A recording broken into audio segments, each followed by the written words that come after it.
Marami ng resort, ma'am, along the road dito sa Rian, no? Ano po yung kaibahan nitong aking?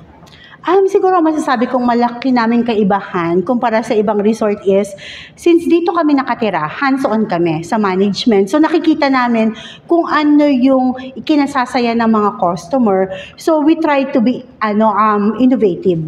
So katulad niyan, sa restaurant namin, nakikita namin, okay, ano ba yung popular? So magbigay tayo ng mga daily specials. Let's say Monday.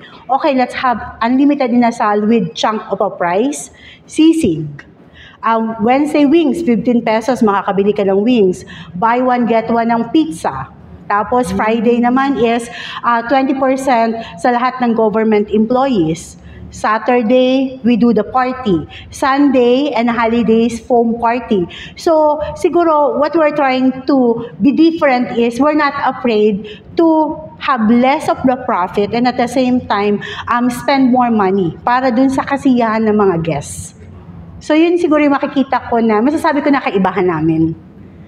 And usually, ma'am, based dun sa feedback ng mga customer and guests ninyo, ano yung binabalik-balikan nila? Definitely yung staff namin. Sa bawat feedback, because we have this customer feedback form.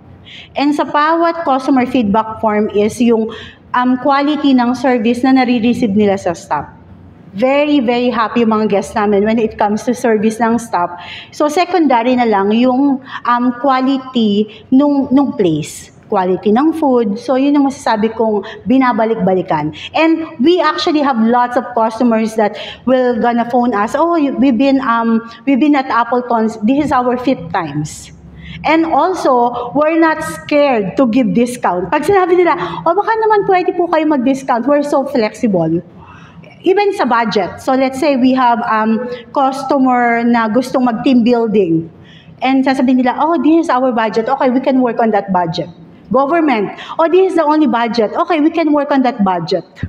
So, hindi kami, yung flexibility namin siguro yung isa sa mga masasabi namin na parang alam nila na, makakatipid din tayo sa Appleton. Hindi siya parang, kung ano yung price, yun na, kundi may consideration kami binibigay. Wow. Ma'am, nagre-reflect po ba ito siyempre sa may-ari, yung mga management, yung mga tao? Kasi very friendly sila. Yes. Maayos, pagka may request, agad nandyan na. Nakangiti sila lahat. So, it reflects to siyempre, sa management sa may-ari. Definitely, kasi siguro nakikita ng staff namin kung kami approachable sa kanila, bakit hindi sila magiging approachable sa mga customers. And yun yung palagi naming concern. Kinakailangan kung may need si client, puntahan yung need ng client, i-address. Actually, may GC kami. Sa bawat departamento may GC. Tapos may GC rin kami sa buong staff. Kapag may concern or maintenance, may problema dito, nakalagay kagad sa GC. Actually, si Cesar, alam ko na, kita ko yung problem dun sa so sabi ko na, dun sa door. Kasi hindi mo maiiwasan na may mga maintenance issue.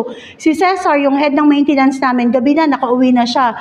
Nakita niya na may problem, bumalik pa siya.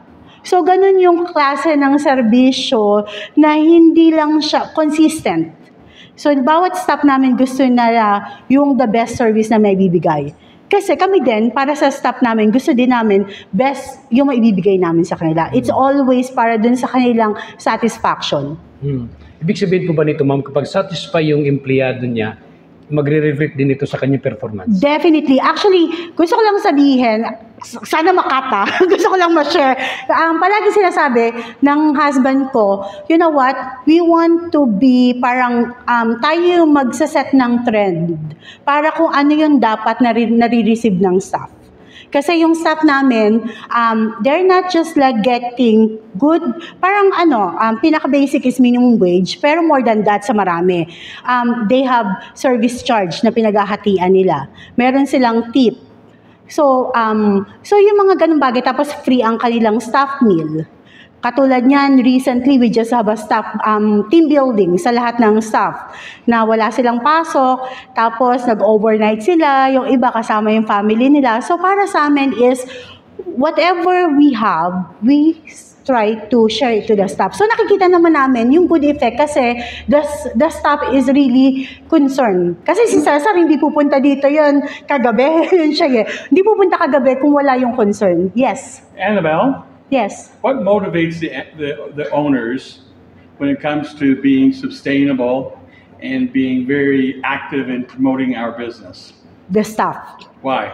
Because we want to give the staff the maximum, parang we don't want them to cut their hours because we want them to provide better for their family. Actually, that's the main reason why we promote heavily is because we don't want, because resort is very, very, very, very seasonal. So, but for us, the reason why we're so loud, we want to market is because ayaw namin maapektuhan yung mga staff namin na parang we need to cut, parang number of staff, we need to cut their hours. That's something that hurt us because we don't want to happen it to them. So, as much as possible, we want to give them the full time o hours na nakukuha nila ng regular busy season. Wow. And we give overtime. Wow. We're not abusing our staff, and that's one thing na Dave and I are so proud of. And nabanggit ni Sir kanina mag-launch kayo ng another farm, something like that next year. That would mean another opportunity of employment. Definitely. For us, that's another, kasi when we started here, we just have the caretakers. And then from one family of caretakers, we have 30 employees, regular namin na employees. And actually, there's one more thing. Because like what I told you, we want to provide na parang yung staff namin, hindi sila mawawala ng trabaho. Kung makikita nyo dito, meron siyang office dyan. Kasi we have an office in Manila. What we did is, yung staff namin na alam namin maapektuhan dahil slow season, we actually hired them to be a sales assistant, telemarketer sa office namin sa Manila. So, hindi apektado yung time nila kasi nga ang restaurant yung palaging affected pag slow season. So sila, may regular trabaho sila. Tapos pag Saturday, pag busy, nakakapag-work sila sa restaurant. So, hindi ganun kalaki yung epekto ng slow season. Okay. Thank you so much, Ma'am Annabelle. You're very welcome. Thank you.